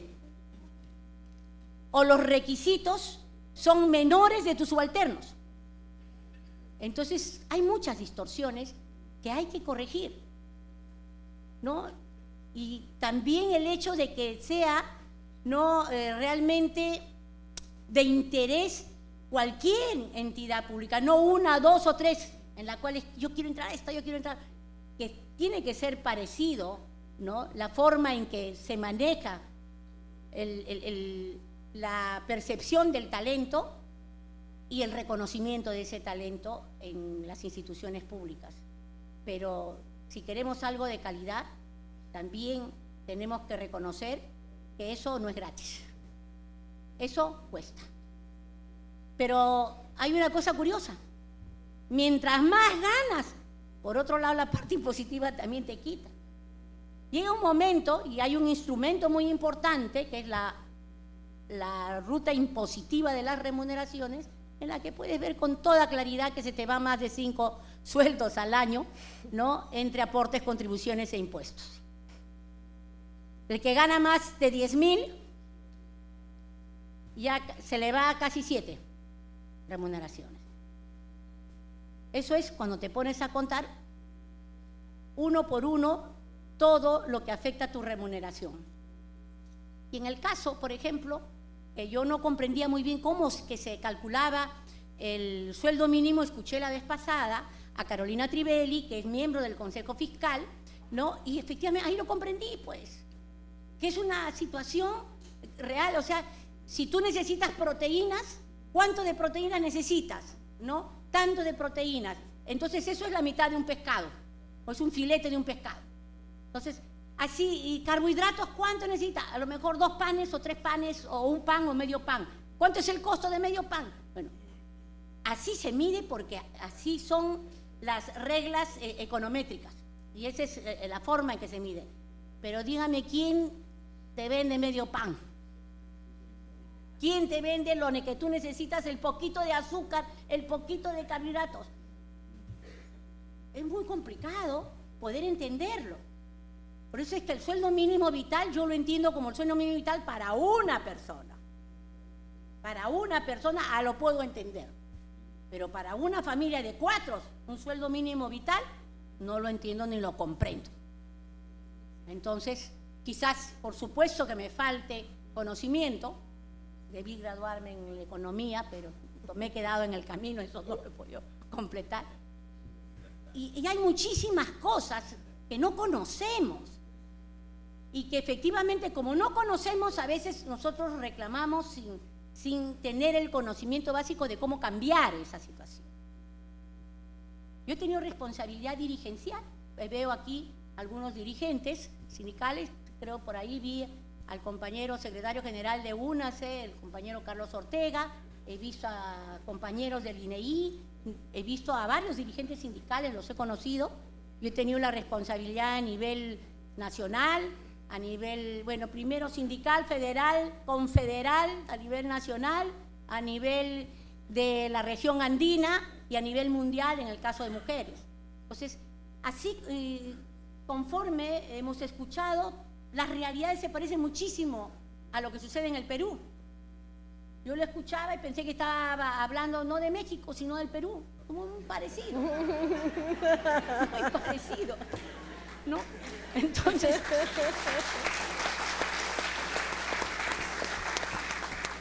necesitamos sentarnos a dialogar, a conversar, persuadir, convencer al otro lado de que el servicio público tiene que ponerse en valor.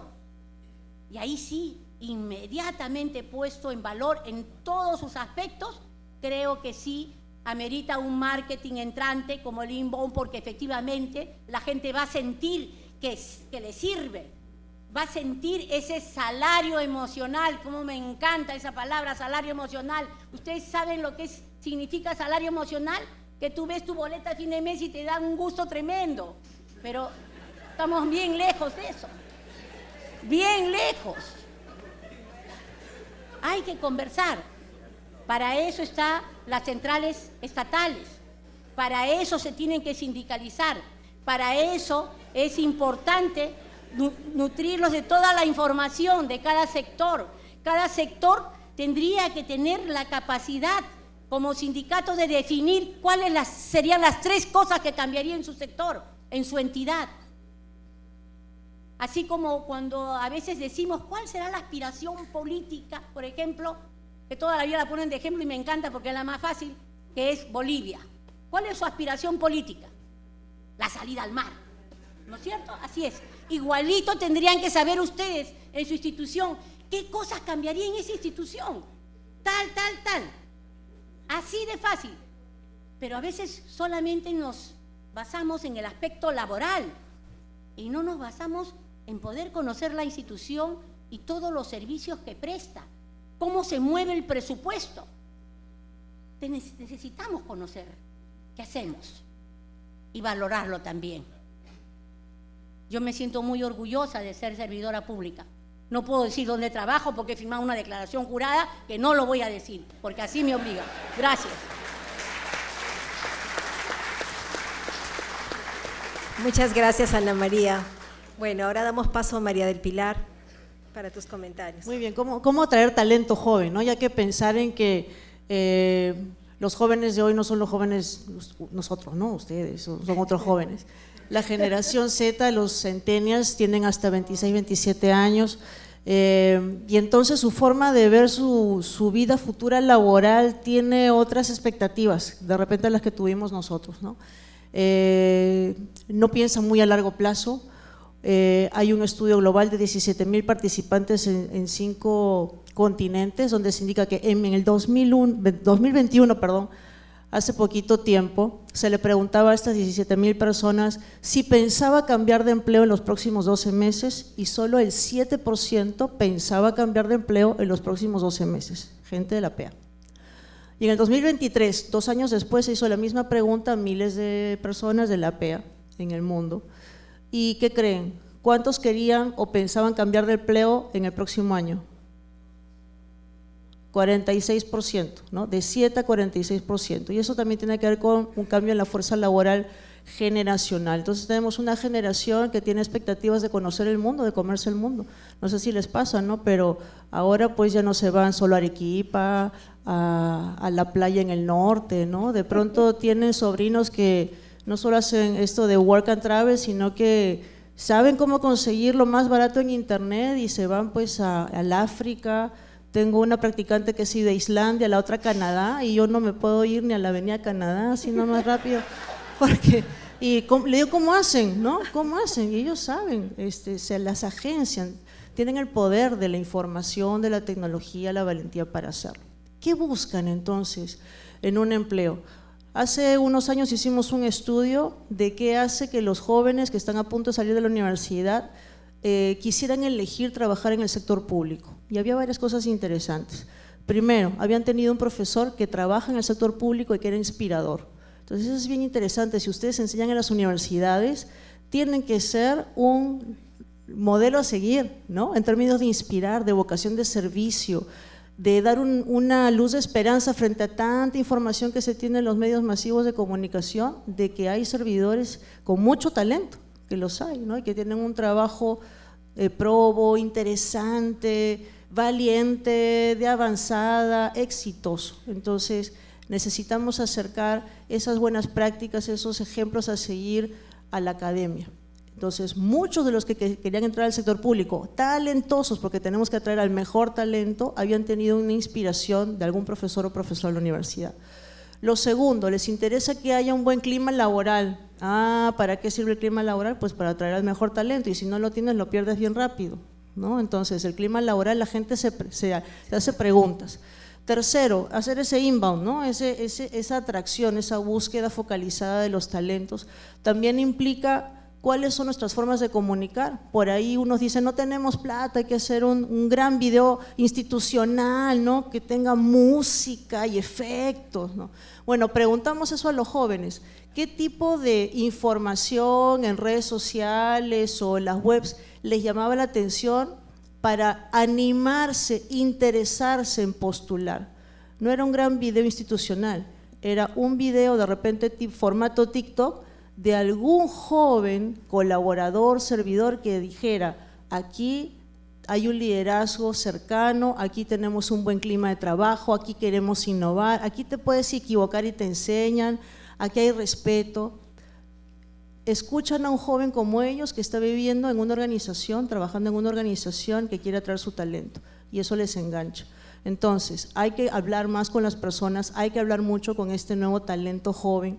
Hay una gran oportunidad porque el humano ha evolucionado como en la pirámide de Maslow. Los baby boomers, no es nada malo, ¿no? Decir baby boomer, eran como los que cubrieron la parte básica de la pirámide, ¿no? Seguridad psicológica, seguridad física. Eso hicieron en las organizaciones, ordenaron todo, establecieron las reglas, las planillas, etc. Luego vino la generación X, que aquí hay varios también, ¿no? Perdón, la generación la generación X, ahí estamos. ¿Qué trajeron? Las relaciones humanas, se inventa el tema de clima y cultura. Luego los millennials, ¿qué trajeron? El reconocimiento, quieren ser brillantes, ¿no? Destacar. Y los centennials, ¿qué quieren? Trascender. Son los que hacen voluntariado, 2 o 3 en la universidad a la vez, son los que se preocupan por el impacto climático, son los que respetan más las diversidades, son los que quieren hacer más por otros, por su país. Entonces hay que aprovechar esto que trae la generación Z, para poder atraerlos más al Estado, pero para eso necesitamos inspirarlos y hay que mejorar los liderazgos. Los jóvenes nos dicen, ni en mi casa me alcen la voz, yo no voy a ir a un trabajo donde mi jefe grita, o que me dice tú, pero dime usted, ¿no? O que no saluda cuando entra, ¿no? Como si fuera un ente espacial y supremo. Entonces, hay que humanizar a los líderes porque si no, no tenemos ni siquiera una cultura sostenible y ya saben que la cultura se come la estrategia. Muchas gracias.